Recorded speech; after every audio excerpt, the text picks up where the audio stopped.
Magandang araw. Ako po si Mark Lester Lira. Ito po ang aking daily devotion. Ligtas ba ang mga babies pag namatay? Na tinalakay po ni Pastor Russell Ocampo sa 365 daily devotion. Ang Bible verse po ng araw ay galing sa 1 Samuel chapter 12 verse 23. Ang sabi po dito ay, "As for me, far be it from me that I should sin against the Lord by failing to pray for you. And I will teach you the way that is good and right." Um, Unang katuruan po ngayong araw ay, all people inherited the original sin.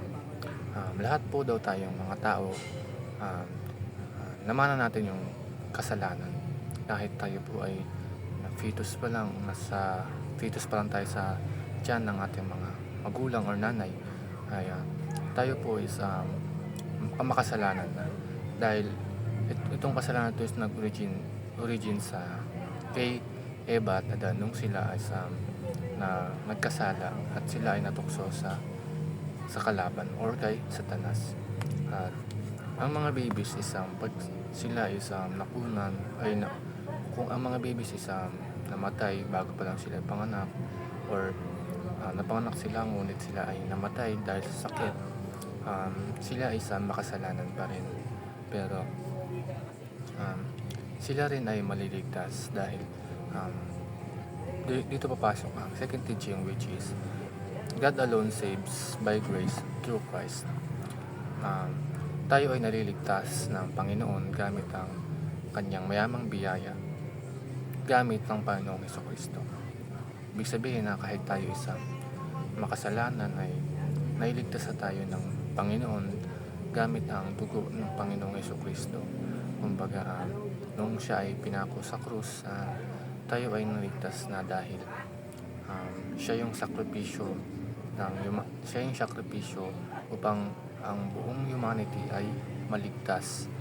At kahit ang mga babies na namatay na walang kaalam-alam, sila ay makasalanan din, ngunit dahil sa grace ng Panginoon ay sila ay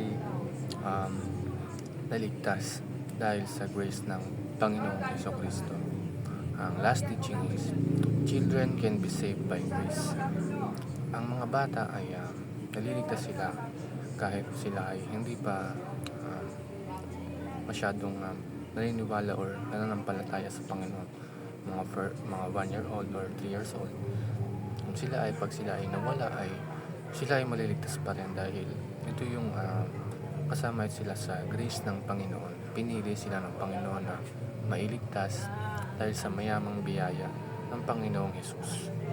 Kaya ang realizations ko sa devotion ngayong araw is maliligtas pa rin ng mga babies pag sila ay namatay dahil sila ay nailigtas ng Panginoon by His grace.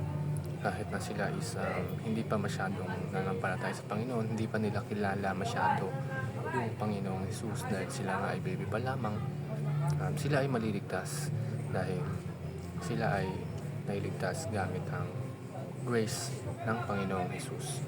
Yun lamang.